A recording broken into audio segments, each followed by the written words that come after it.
Este programa da Rede Tupi de Televisão foi aprovado e liberado pelo Serviço de Censura Federal para ser exibido neste horário.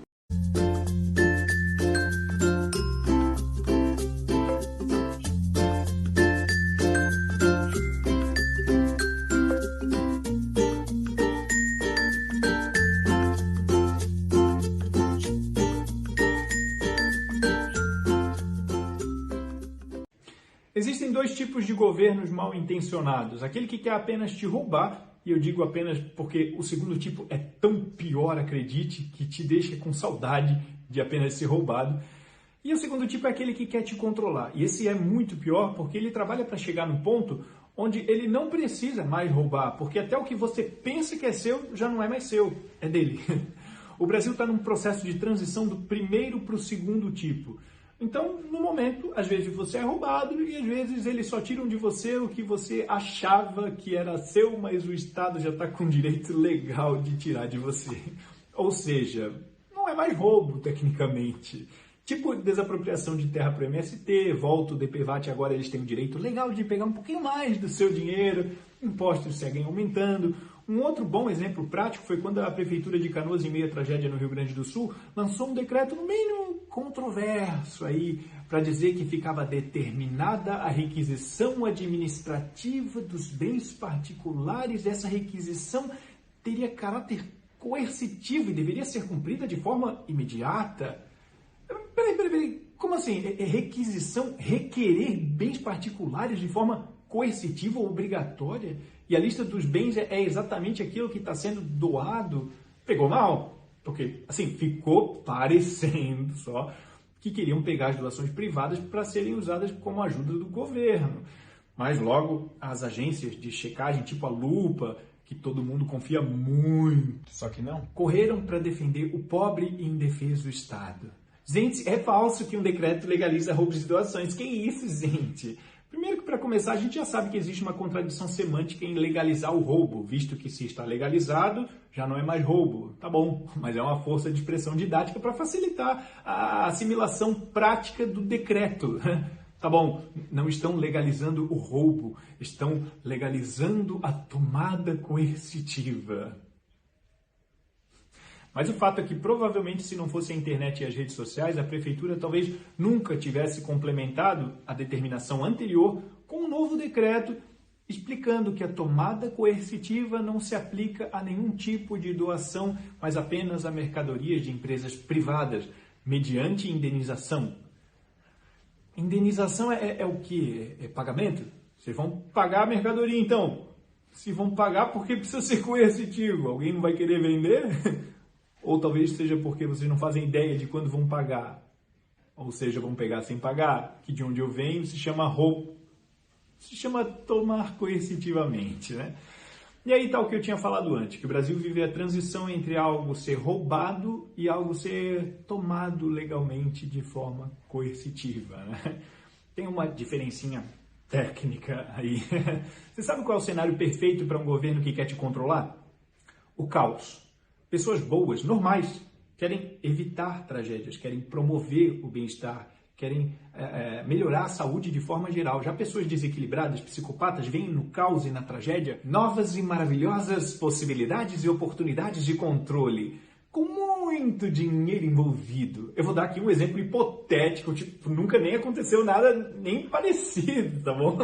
Imaginem se houvesse, mas não há, só imagina que se houvesse uma doença a nível global, que todos ficassem com muito medo e apenas para ajudar toda a população mundial, os governos de todos os países concluíssem que, para o nosso bem, nós temos que ficar coercitivamente em casa, coercitivamente sem trabalhar, coercitivamente sem ganhar dinheiro e coercitivamente falindo.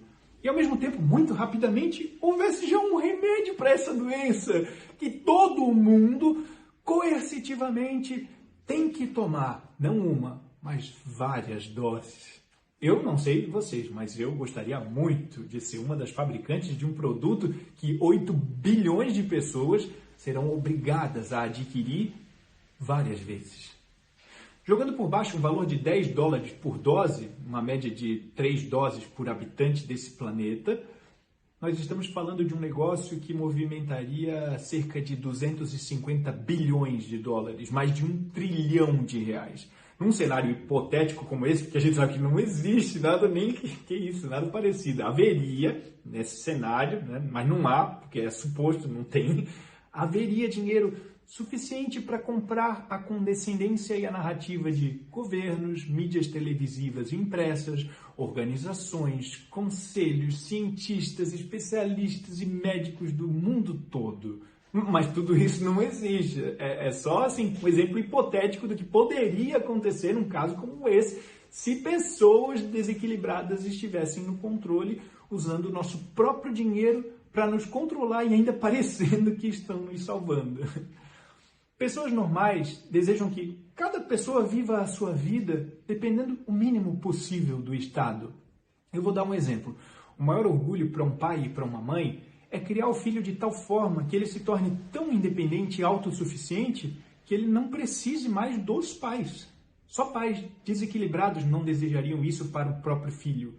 Tem um filme de 2020 chamado Run, em português Fuja, que conta a história de uma mãe psicologicamente desequilibrada que mantém a própria filha presa numa cadeira de rodas através de medicamentos que atrofiam as suas pernas. Ela também boicota qualquer possibilidade da menina ir para a faculdade ou de se afastar da mãe, de alguma maneira. Apesar desse cenário terrível, a menina era muito grata à sua mãe e vivia muito bem e muito feliz.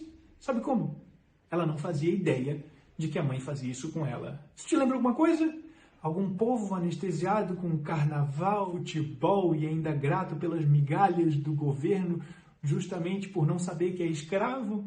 O enredo do filme se dá justamente porque a menina começa a perceber que há algo estranho e que a suposta proteção da mãe, na verdade, escondia um controle autoritário e abusivo.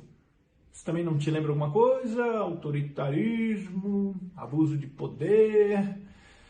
À medida que a garota percebe a ameaça que a sua mãe representa, ela tenta, obviamente, fugir, se libertar. Só que quanto mais ela tenta se libertar, mais a mãe se torna violenta e abusiva com medidas cada vez mais restritivas.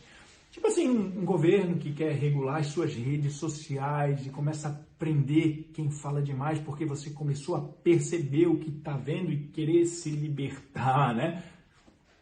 A mãe não precisava roubar ou tomar coercitivamente nada da garota, porque tudo já pertencia à mãe, inclusive à garota. Um governo que te controla, mais do que aquilo que você possui, ele quer você para ele. É um governo desequilibrado que quer você agradecido a ele por cuidar de você na cadeira de rodas que ele mesmo te colocou e te mantém. A tragédia e o caos podem se tornar ferramentas que colaborem para o controle. No Rio Grande do Sul, pessoas desamparadas, fragilizadas, uma reconstrução bilionária vindo pela frente. E adivinha só, não precisa de licitação, porque a gente está no meio de uma catástrofe, ora as bolas. Abram-se as torneiras do dinheiro público pelo bem do próprio povo. Estamos no meio de um caos que atinge quase 500 cidades e que a reconstrução custará bilhões, e temos uma quadrilha no poder que já esteve envolvida com os piores escândalos de lavagem de dinheiro, corrupção, pagamento de propina da história, do mundo. A minha esperança é que, como nação, nós estamos nos dando conta da prisão em que vivemos, assim como a menina do filme. E o meu desejo é que o nosso desfecho seja o mesmo que o dela lá. Só que daí você vai precisar assistir o filme para saber, porque é algo que eu não posso falar por aqui.